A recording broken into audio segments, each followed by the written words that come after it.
Halloween, Halloween. What's up, everybody?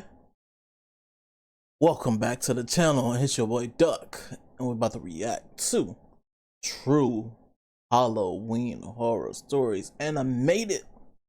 Halloween's around the corner for me. I hope this video goes up before the 31st. It should be up before the 31st if I edit right. Yeah. I plan to be an assassin for Halloween because that we actually gonna go for the Halloween outfit. Yeah, hopefully it comes before Halloween, and yeah, that'll be cool. That'd be cool for once to actually get into the spirits of Halloween. Let's watch SSG. It's been a minute, SSG. Let's get it.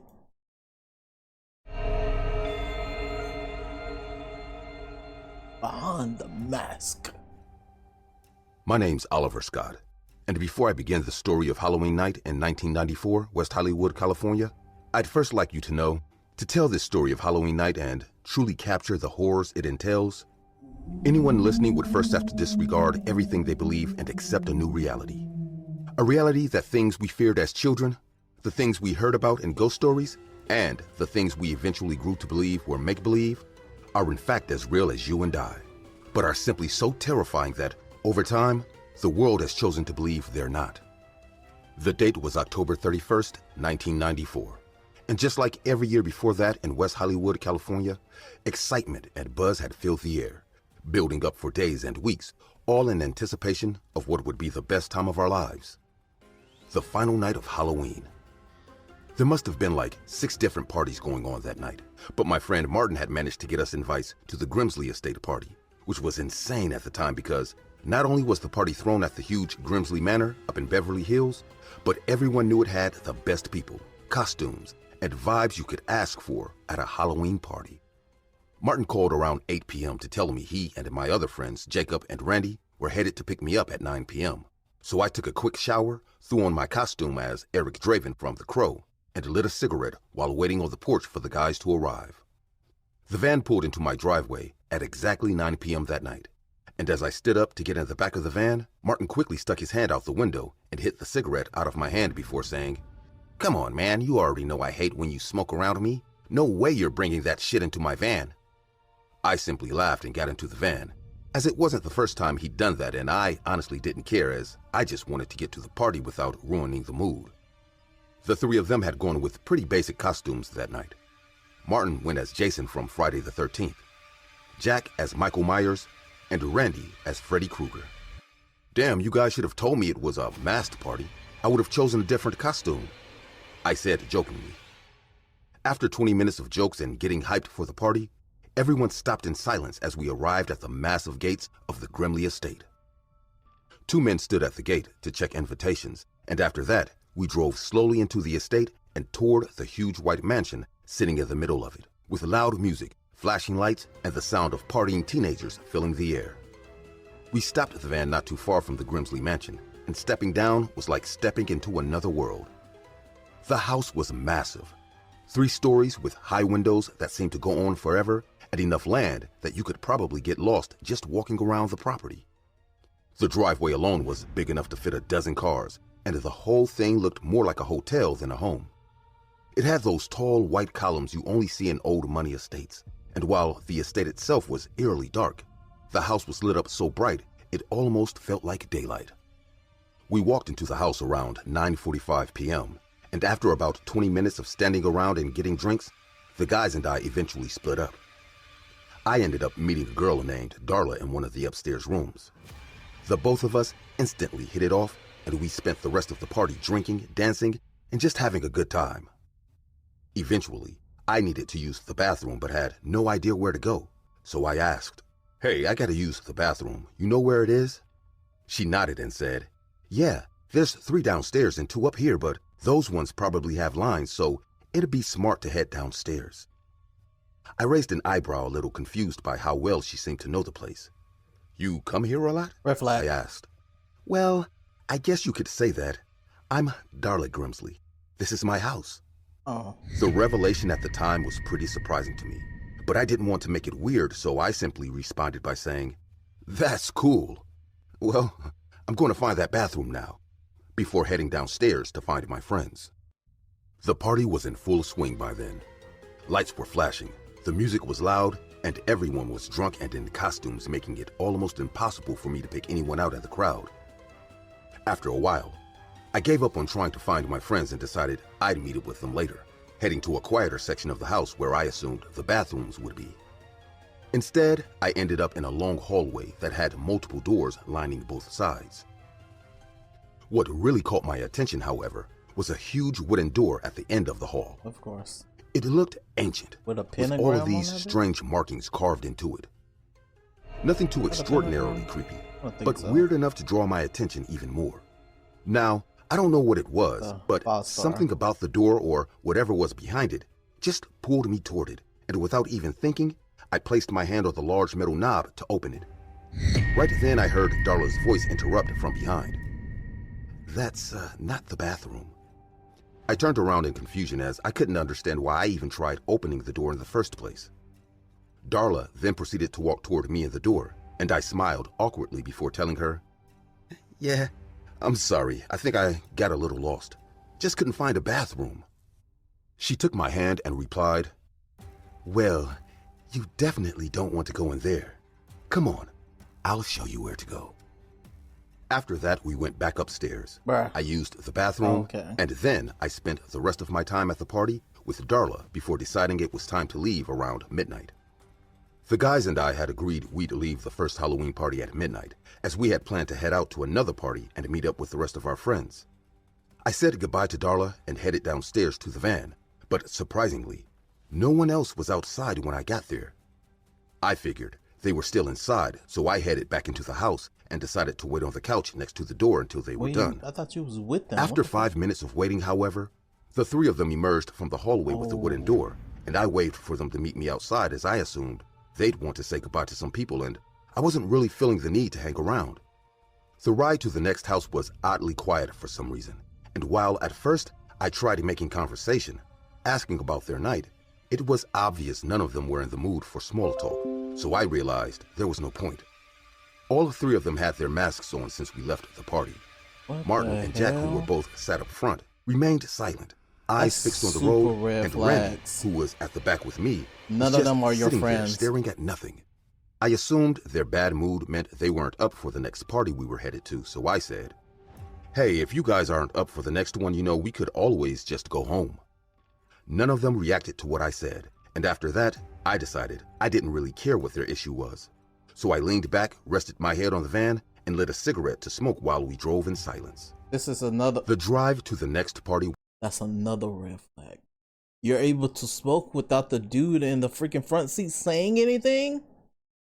Remember, he doesn't like you smoking. My G, we pay attention, bro. What's going on? was taking longer than expected, and when I looked at my watch, I noticed we'd been on the road for almost 30 minutes, and the next party was only supposed to be 6 minutes away.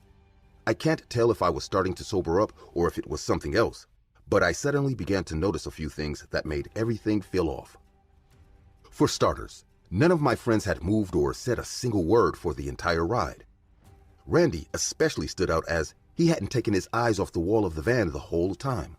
Another thing was they'd mentioned earlier that night that the masks made it hard to breathe after a while, but none of them had taken them off since we'd left the party 30 minutes earlier.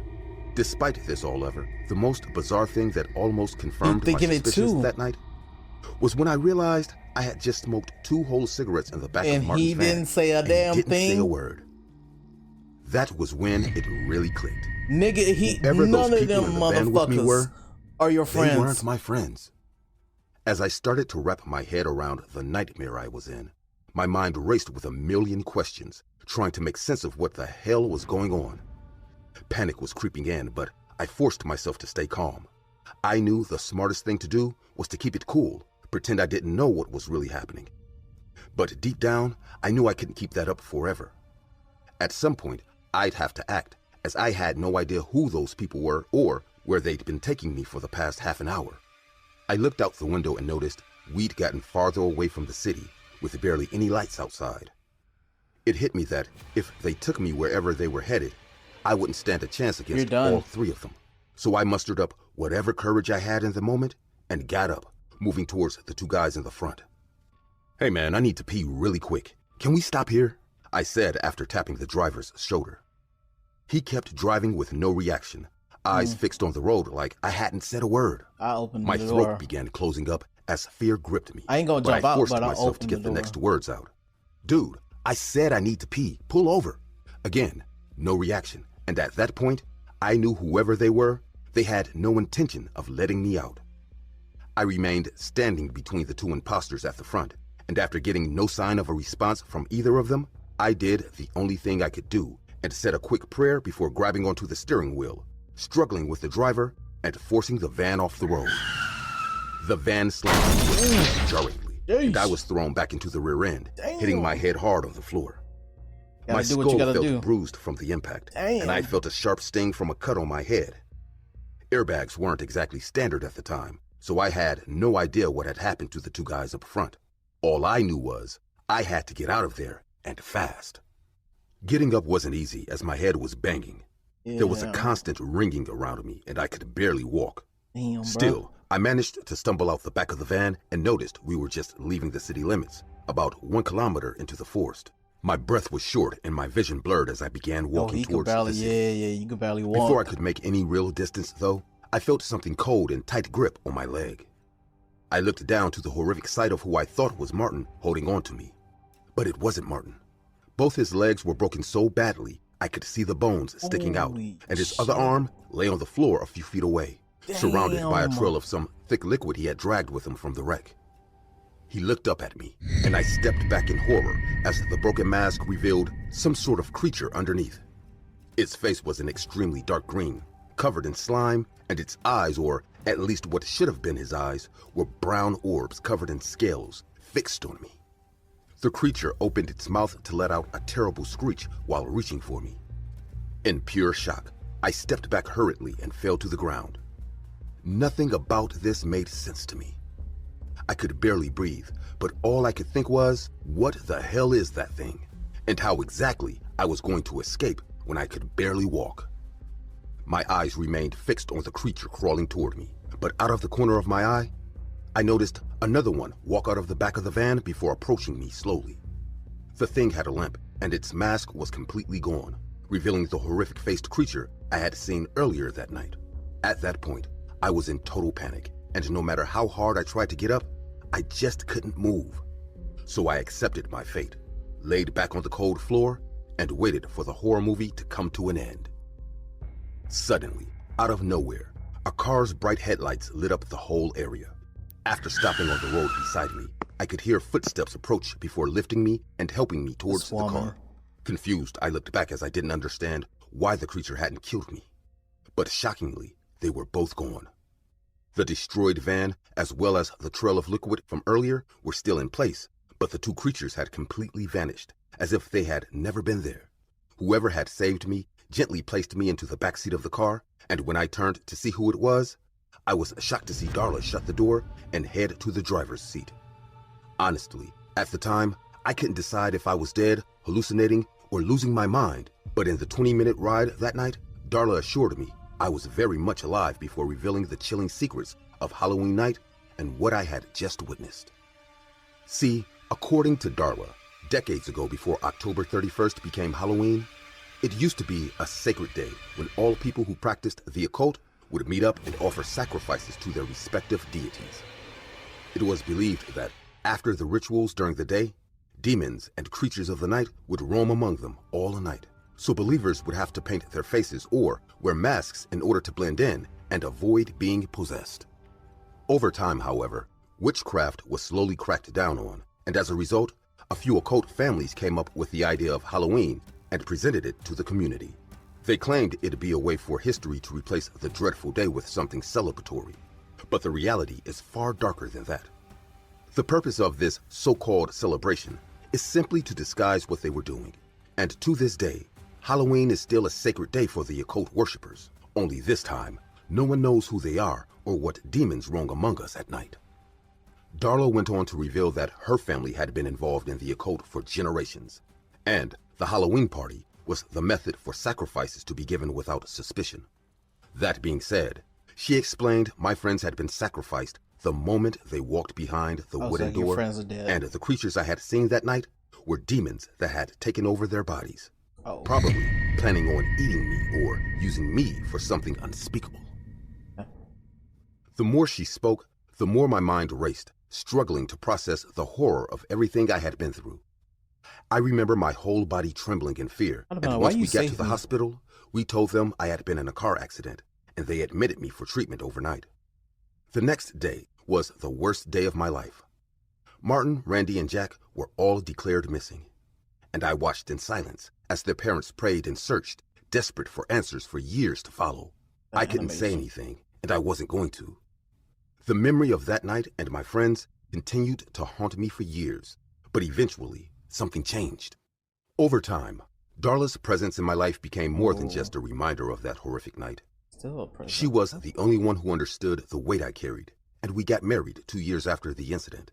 Interesting. Even though the nightmares never truly stopped, Darla always knew how to soothe me, as if she had a strange hold over me. Now, years later, with graying hair and a tired heart, I find myself telling this story, not to warn you, but to confess. You see, the demons didn't stop after that night. Every Halloween they came back, and it was Darla who ensured me they were fed. I kept quiet because I loved her and her family, and maybe a part of me was afraid if I didn't help her, they'd come for me too. So every year we choose new faces behind masks. And although she's dead now, and I am old, it's my turn to tell you this. On the night of Halloween, be wary of what you do. Lock your doors and avoid the faces behind the masks. Please know, I do not give this warning out of sympathy, but because tonight, you're part of the story. It was some pretty cool story. Backroom story. Yeah, that was, oh damn. Unlike that was other a whole people video I know today who actively seek this out, I knew nothing about backrooms, levels, monsters, nothing. Everything that happened that night was without my knowledge, and therefore without my preparation. That night I had just had a loud argument with my wife. I was exhausted and upset, so I went straight to the parking lot, got in my car, and just lay there, trying to sleep. The pain in my neck was killing me. Sleeping in the car always left me with that damn pain, like someone was pushing my head forward hard. Eventually, I fell asleep. When I woke up, I was in the same car. Everything seemed the same at first, but soon I noticed something different. The spot where I had parked was gone. Instead, my car was in a tunnel. The only thing illuminating the road was the headlights of my car. I looked at the gas tank, and to my surprise, it was full, something that was not possible considering how much I had driven that day. At first, I thought I must be dreaming, that this was all just a strange nightmare fueled by fatigue. But every time I looked ahead, the fear became more real. There were no curves, no junctions, just that endless road. I tried to turn on the radio, hoping to distract myself from the eerie silence that filled the car, but the radio wasn't working. No noise, not even static. It was completely broken. Like you're dreaming, my boy. I sped up, hoping to find some change in the landscape, some sign that this highway ended somewhere. But nothing happened. The road was still the same, endless, and the gas wouldn't go down a millimeter. That was what scared me. A gas tank that wouldn't empty, as if my car was stuck in a loop. The thought of stopping terrified me, but my mind, in an attempt to rationalize what was happening, told me that maybe if I got out, I could get my bearings better. So I braked. The car stopped dead in its tracks. As soon as I opened the car door, I heard something. Voices. Voices in my head telling me to run, to get away from the car, that the car was dangerous. At first I thought it was just my own thoughts, but something about those voices was different. It was very strange, and I don't know how to explain it. It was as if someone was in my head, trying to tell me things, but pretending to be my thoughts. I felt a shiver as the voices started to become clearer. They were telling me to run away from that place, but it didn't make sense. Run to where? There was nothing but darkness around the car. Still, I decided to heed them. I know this may sound innocent, but maybe those voices were warning me. Maybe there was something in my car that was dangerous. I started walking, then running away from the car, not knowing where I was going. I just wanted to get away. That's when I felt that old pain in my neck. It was so intense that it made me stop and instinctively bring my hand to the back of my neck and raise my head. And in that instant, I saw it. That pain in my neck saved my life, because if I hadn't raised my head, I wouldn't have seen what was happening above me. There was a creature. A huge creature was slowly sliding down from the ceiling of the tunnel. It was neither fully human nor fully animal. It had the body of a spider, but the face was the most disturbing It's like thing. something out of God It was of War. a human face, deformed and expressionless, staring at me as it descended. I panicked. My body reacted before my mind could process it. I ran as fast as I could, not knowing if I could escape from something like that. Behind me, I began to hear small sounds, like tiny footsteps approaching from the darkness. I looked back for just a second and saw small creatures that seemed to come out of the shadows, chasing me. I stumbled and fell, scraping my elbow on the asphalt, but I didn't care. I got up immediately and kept running, not daring to look back again. The voices in my head were shouting, telling me to stop running, not to go back to my car, which was even more dangerous. I no longer believed in those voices and decided to continue. My legs were getting tired and despair was growing in my chest. Those humanoid beings were close. They were catching up with me. The spider scared me even more because she was much faster, walking on the roof of the tunnel. Finally, I saw the car in the distance. A glimmer of hope broke through my fear, and I ran towards it with all my might, ignoring the pain in my body. I reached the car just in time. I threw myself into the driver's seat and slammed the door shut. The little demons that had been chasing me stopped just at the edge of the headlights and disappeared into the darkness. My breathing was labored and my body trembled. The spider was right in front of the window. Its human face, that grotesque, hideous face, was only inches away from me, staring right at me. It wasn't trying to get in, it wasn't banging on the window or showing signs of aggression. It was just watching me, as if waiting for something. I froze, unable to move. My mind was blank. The voices in my head stopped the moment I got into the car. Before getting in, I was paranoid and afraid of the car, but once I got in, nothing. I checked the car just in case, but I knew it wasn't dangerous. Okay, whatever was outside wanted to get me out of the car, and at that moment I understood that this was my only source of safety. When I looked out the window again, the spider was gone. I started the car again, my hands trembling as I touched the steering wheel, and I accelerated, trying to put as much distance as possible between me and the thing.